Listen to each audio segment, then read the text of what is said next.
Bon, je suis toujours dans la philosophie, quelqu'un dans la philosophie, excusez-moi, dans la politique étrangère russe. Je vais vous parler mais peut-être le prochain cours d'un papier que je suis en train d'écrire, que je viens d'écrire.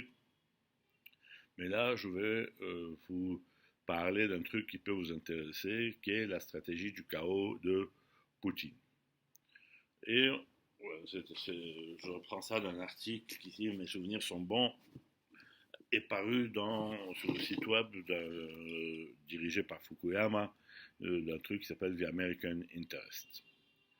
Euh, Pourquoi ça peut vous intéresser? Parce que vous avez des théoriciens du complot qui passent leur temps, ou des experts en stratégie, qui passent leur temps à vous parler de Horoub Gil Raba, Horoub Gil Khamis, et en gros, ce qu'ils appellent Horoub Gil Raba, Horoub Gil Khamis, c'est une guerre d'information lancée par de préférence des services secrets, mais en tout cas des services secrets d'une puissance hostile qui veut renverser un régime ou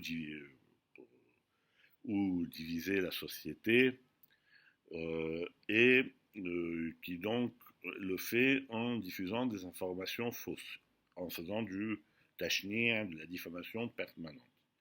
Et donc beaucoup de nostalgiques ou de défenseurs du régime de Moubarak ont tendance à dire que la révolution égyptienne s'inscrit dans cette logique, que c'est un complot américain qui s'est appuyé sur les Horoub Gil Raba ou Horoub Gil Khamis pour, comment vous dire, et des agents à eux pour renverser Moubarak, et la population a accepté et a cru parce qu'elle a cru les informations mensongères diffusées par ses services secrets.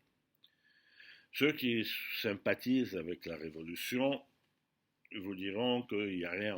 Le professeur Mustafa Kamel Said, par exemple, vous dira qu'il n'y a rien qui s'appelle Horoub el-Gil Raba ou Horoub el-Gil Khamis, et que c'est une invention totale de gens qui ont tendance à tout expliquer par le complot, Ashab Nazarit el-Mu'amra, et que c'est du n'importe quoi total et que ça n'existe pas.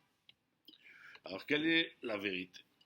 La vérité, autant que je puisse voir, mais je pense que j'ai raison, sinon je ne le dirai pas, et que, en fait, contrairement à ce que dit le professeur Mustafa Kamel Sayed, il existe un type de guerre qui s'appellerait les guerres du quatrième type ou de la quatrième génération. Et ces guerres, effectivement, sont menées par une guerre de l'information où une puissance hostile à vous et qui sait que votre société connaît des divisions, par exemple entre gagnants de la mondialisation et perdants de la mondialisation, entre riches et pauvres, entre chrétiens et musulmans, entre paysans et ouvriers, entre tribus différentes, whatever, il y a des divisions. Et ce pays décide de vous créer des problèmes, voire de vous faire tomber en diffusant des informations aggravant les tensions. Est-ce que ce type de guerre existe? La réponse est oui. Qui sont les grands théoriciens de cette guerre? Ce sont les Russes. Et ils la pratiquent. D'accord? Est-ce que l'administration Obama ou l'administration Bush, les administrations américaines, d'après le 11 septembre, ont lancé ce type de guerre contre l'Égypte? Ça, la réponse, si vous voulez une réponse qui ne soit pas Maya, je vous dirais non. Je vous dirais non, c'est pas ce qui s'est passé. Celui qui vous dit autre chose vous raconte n'importe quoi. Par contre, il y a un problème qu'ils ne voient pas, c'est que les Occidentaux ne voient pas, c'est que leurs médias, ça fait quelque temps qu'ils ne disent plus la vérité. D'accord? Ça fait quelque temps qu'ils ne disent plus la vérité, que les journalistes ont pour la plupart une sensibilité qui est très à gauche, et que leur manière de sélectionner les informations importantes ou de mettre en doute les choses donne une image fausse du pays. Alors, une image fausse, je ne suis pas en train de dire que le régime de Moubarak n'était pas corrompu. ne suis pas en train de prendre position sur tel ou tel événement, mais on peut dire, je vous donne des exemples, alors qu'il n'y a pas de volonté, c'est-à-dire, si vous voulez, une guerre de l'information, une guerre de la quatrième, de la cinquième génération, c'est une guerre où un pays, et plutôt ses services secrets, essaye d'affaiblir un adversaire ou un client pour, en diffusant de fausses informations, pour accroître les divisions internes de ce pays. Et ils peuvent aussi financer des partis qui sont, comment vous dire, polarisants, clivants. Voilà, cherchez le mot, qui sont clivants. C'est par exemple, alors comment ils le font? Ils peuvent vous donner des informations avec une moitié ou même 90% de l'information est exacte, mais n'est pas dite par les autres. Parce que vous avez beaucoup, par exemple, et 10% de faux, ou 2% même de faux, mais très dangereux. Encore une fois, c'est d'autant plus efficace que les médias occidentaux ont pris de très mauvaises habitudes, quoi qu'ils racontent. C'est une information qui les gêne. Ils ont tendance à ne pas la donner. Et les gens le savent. Ou, pour donner un autre exemple, la chaîne El Gezira peut, par exemple, inventer des choses. Donc, c'est-à-dire, les médias jugés fiables par les Occidentaux, parce que les Occidentaux parlent, puisque la chaîne Gezira accueille des opposants au régime et que les régimes sont despotiques, donc forcément, la chaîne Gezira dit la vérité. Alors, la chaîne Gezira ment. Elle ment tout le temps. Bref, donc on va parler de la stratégie de chaos de Poutine, qui, elle, existe. C'est-à-dire, c'est très simple. Je veux créer une division en France, je me prends un nom français, je ne sais pas moi, Clotilde Guillaume, par exemple, et je commence à diffuser des informations sur ma page Facebook. La plupart de ces informations sont exactes et ne sont pas dites ou sont minimisées par les médias qui se vendent. Et puis, un jour, j'ajoute quelque chose de faux. Je suis devenu crédible. Alors que la plupart des gens doutent de la crédibilité des médias officiels. C'est ça le principe, si vous voulez, de la guerre. Et je peux évidemment financer des partis. Alors, encore une fois, ça n'a pas été fait par les Américains. Les Américains, ou d'ailleurs les frères musulmans, ou d'ailleurs, ils ne sont pas la même chose, ou d'ailleurs, sont des gens qui avaient une double politique. Si vous voulez, là où ils ne se rendent pas compte, c'est que les Américains ont une politique d'alliance, mais en même temps, si leurs alliés ne sont pas des démocraties, ils se sentent coupables d'aider des régimes qui ne sont pas des démocraties, et donc ils essayent de les déstabiliser. Donc, ils ont une politique d'alliance avec un régime, et en même temps, ils n'essayent pas de les déstabiliser, c'est pas ce qu'ils pensent eux, c'est qu'ils pensent qu'en les aidant à devenir démocratiques, ils leur rendent service. Ce qui veut dire qu'ils avaient besoin de Moubarak, qu'ils ont demandé à Moubarak beaucoup de choses, et qu'en même temps, ils ont financé une société civile qui parlait beaucoup de droits de l'homme et qui voulait faire tomber Moubarak, mais dans leur esprit, cette société, l'esprit des Américains, cette société civile ne voulait pas faire tomber Moubarak, mais l'aider à devenir démocratique. Que, en fait, l'Égypte était très proche sous Moubarak. Je ne parle pas d'aujourd'hui d'une démocratie, puisque la presse était relativement libre, que l'information circulait, que le régime respectait dans 95% des cas l'indépendance de la justice, et ils se disent là, oui, démocratie, احنا بس بنساعده يعدي. Ça se rend compte هو بيساعده يقع. يعني ما بيساعدوش يعدي. اخر خطوه او ياخد اخر خطوه بيساعده يقع. Bon. Mais c'est pas une stratégie. Il y avait une part de stratégie qui était de financer les choses de droits de l'homme, mais c'était pas pour faire tomber le régime.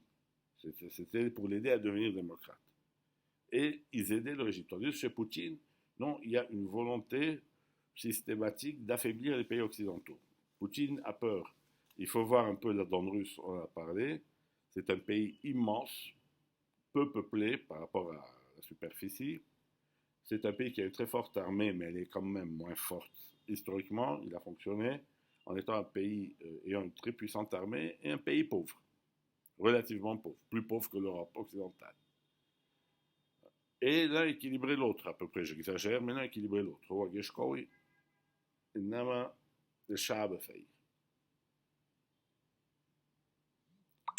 Ce qui se passe, c'est que avec les ce qui se passe, excusez-moi, je voyais qu'il y a la personne qui m'a écrit. C'est qu'avec les États-Unis, ils ne sont même pas la plus forte puissance du monde.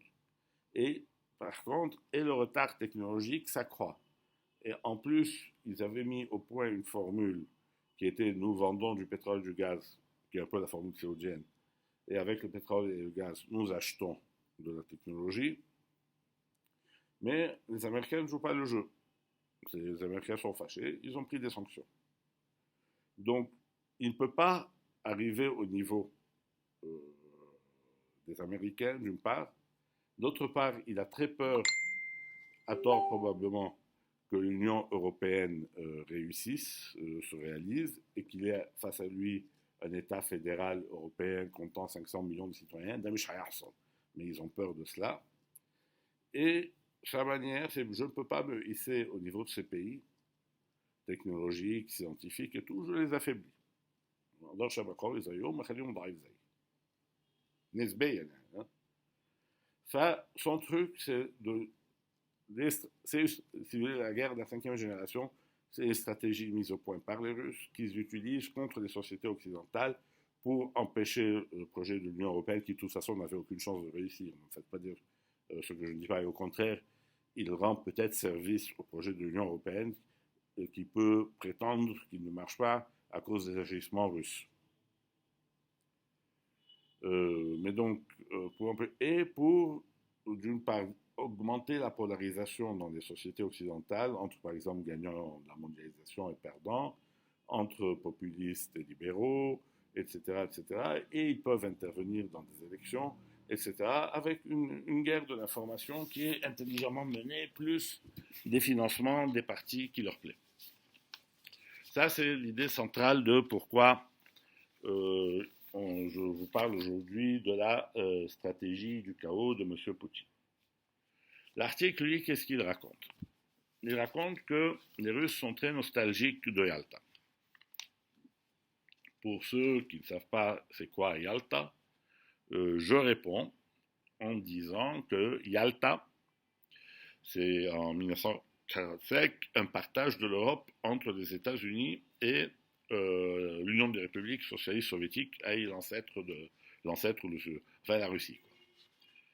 Et ça, c'était un moment où, en gros, ils sont reconnus comme le numéro 1, où ils perçoivent ça comme les États-Unis les reconnaissant, oui, la Grande-Bretagne, les reconnaissant comme le numéro 1 ex aequo dans les affaires de ce monde, où ils dirigent ensemble le monde. Tabarn, ils ne sont pas amis, mais هم الكبار. الباقي عيال. C'est ça l'idée centrale, c'est ça ce qui leur manque. Alors aujourd'hui, les Américains ont tendance, je ne m'accuse pas de lancer des accusations gratuites, je vous dirais que par exemple, le président Obama aimait à dire, ce qui était éminemment stupide comme la plupart des choses qu'il faisait, aimait à dire que la Russie est une puissance régionale. يعني جامدة بس في حتتها. Elle n'a pas de rôle international à jouer. Et une grosse partie de la politique de Poutine a une puissance régionale topranorik.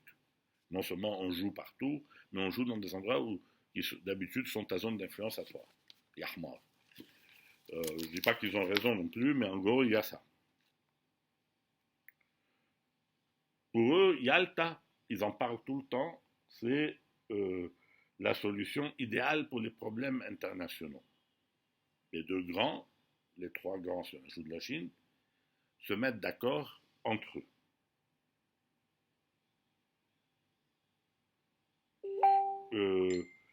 C'est la solution idéale pour les problèmes internationaux.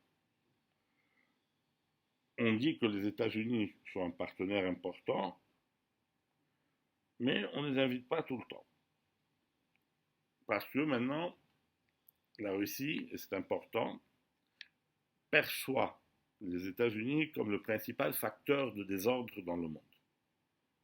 Pourquoi? Parce qu'avec cette idée de vouloir convertir tous les régimes à la démocratie, en finançant la société civile, en ayant une couverture médiatique qui a toujours de la sympathie pour l'opposition, même si cette opposition est très dangereuse, comme par exemple les frères musulmans ou les djihadistes, euh, les États-Unis euh, déstabilisent leurs alliés et déstabilisent leurs ennemis.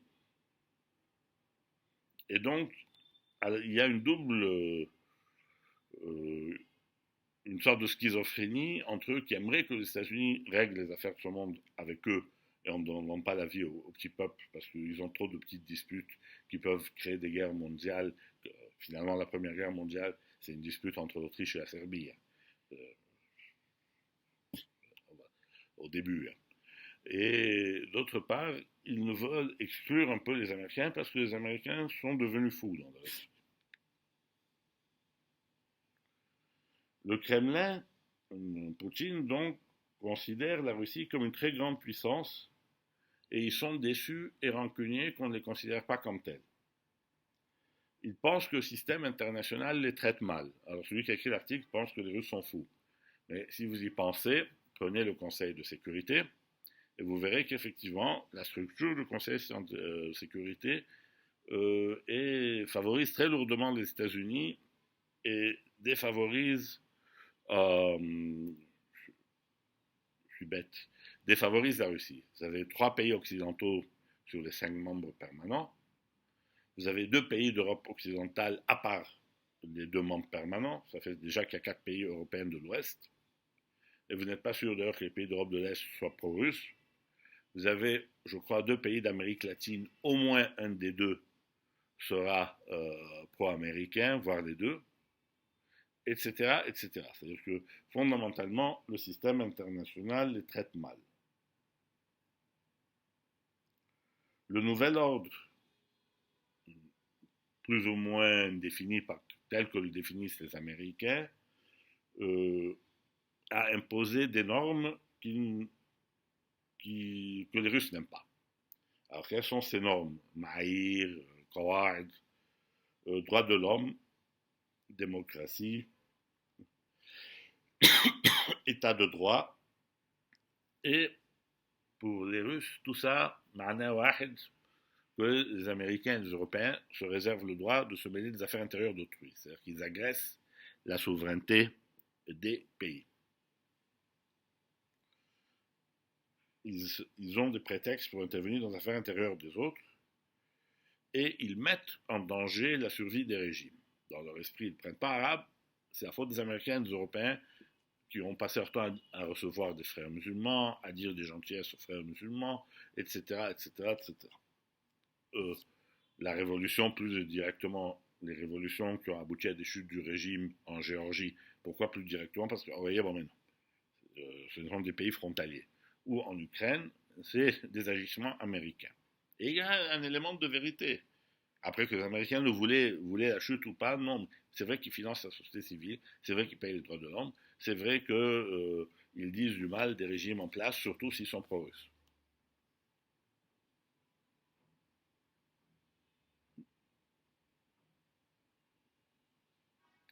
Même Poutine, et ça c'est un grand changement dans sa politique, s'est senti en déclin. Il y a eu des manifestations contre lui fin 2011, début 2012. Pour ceux qui ne situent pas le contexte, Poutine gouverne les États-Unis, la Russie depuis ou 1999 ou 2000, mais la Constitution ne lui donnait droit qu'à 2 mandats. À la fin du second mandat, c'est ça, en 2008, je dirais, ou en 2007, il a passé le flambeau à son Premier ministre, Medvedev, et lui est devenu Premier ministre. En fait, c'était lui le patron, qui est là-bas. Et puis quand le mandat de Medvedev s'est terminé, il a dit qu'il revenait. C'est-à-dire qu'il était de toute façon le numéro 1, le Ferli, mais il allait redevenir président. Et ça, beaucoup de Russes l'ont très mal pris. Il y a eu beaucoup de manifestations en Russie en 2011-2012 contre le retour de Poutine à la présidence. C'est un peu ça a failli arriver d'ailleurs que pour ne pas changer la constitution, on avait le choix en Égypte de changer la constitution pour donner un autre mandat au président ou faire venir Abal, hein, et président, il allait être un torteau, et, ou un autre torteau, c'est pas Abdal que je cible là, et avec aussi 6 premiers ministres, et dans les faits 6 de vrais patrons. C'est une solution qui avait été envisagée. Et donc, à ce moment, il y a eu beaucoup de manifestations contre Poutine dans les villes russes, et il les a attribuées à la société civile financée par les États-Unis. Et là, encore une fois, ce n'était pas tout à fait faux. Ce n'était pas tout à fait exact non plus, puisque pour ce genre de choses, le problème central, lui, effectivement, les ONG de droits de l'homme égyptiens étaient financées par les États-Unis. Pourquoi, jusqu'en 2010, elles n'ont pas d'influence sur l'opinion, et aujourd'hui elles n'ont pas d'influence sur l'opinion, et pourquoi en 2011 elles en ont eu? C'est pas juste un complot, c'est que les gens en avaient assez du régime, le régime a assez tort. D'accord? Et personne ne peut exclure qu'un jour le peuple décidera de les recroire. C'est ça le truc. Donc en fait, oui, il y avait de l'argent américain, mais effectivement, il y a 20% de la population russe qui est beaucoup plus européanisée ou beaucoup plus proche des normes occidentales que ne l'aime la Poutine. Et ces gens n'étaient pas contents de revoir Poutine revenir. Même Poutine, aujourd'hui, la cote de popularité de Poutine est très basse. Donc, il y a ce côté que même lui, son régime a des problèmes. D'accord? Et plus généralement, la Russie est en déclin puisque son PIB baisse à cause des prix du pétrole, à cause des sanctions, etc. etc. Son PIB baisse, et en plus, Poutine, de temps en temps, prend des risques, même souvent prend des risques, ils sont quelquefois mal étudiés, et ces risques ont pour objectif de rester à la table de grande puissance. C'est-à-dire, quand Poutine est allé en Syrie, il est très clair que dans son esprit, à l'époque, il se disait qu'il allait négocier autour de Ukraine versus la Syrie. Et qu'il pensait en tout cas que son intervention en Syrie, il l'a dit, durerait quelques mois. Elle n'a pas duré quelques mois, ils sont encore là-bas. Ils ne parviennent pas à trouver une solution, parce qu'il n'y a pas de solution, c'est pas leur faute, c'est pas parce qu'ils sont bêtes, mais il n'y a pas de solution. Et la seule solution viable serait que le peuple syrien s'en aille, qu'il aille ailleurs, c'est pas possible. Comme vous comprenez, c'est pas humain, c'est pas possible, c'est pas humain. Bref, et il a été surpris par Obama en lui disant, mais il n'y a rien à négocier, tu veux la Syrie, je t'offre. D'accord? Par contre, quel est l'avantage de la Russie sur l'Occident alors qu'il a moins d'argent, une économie moins performante, etc., etc. L'avantage de la Russie sur l'Occident, c'est une cohésion sociale plus forte. C'est un pays qui est plus homogène donc qui sait mieux gérer son hétérogénéité, alors peut-être parce qu'il a géré un coup de bâton, on va rentrer dans le débat dessus, il gère mieux son hétérogénéité que les pays occidentaux, où il y a de très grosses fractures sociales. Je poursuis plus tard.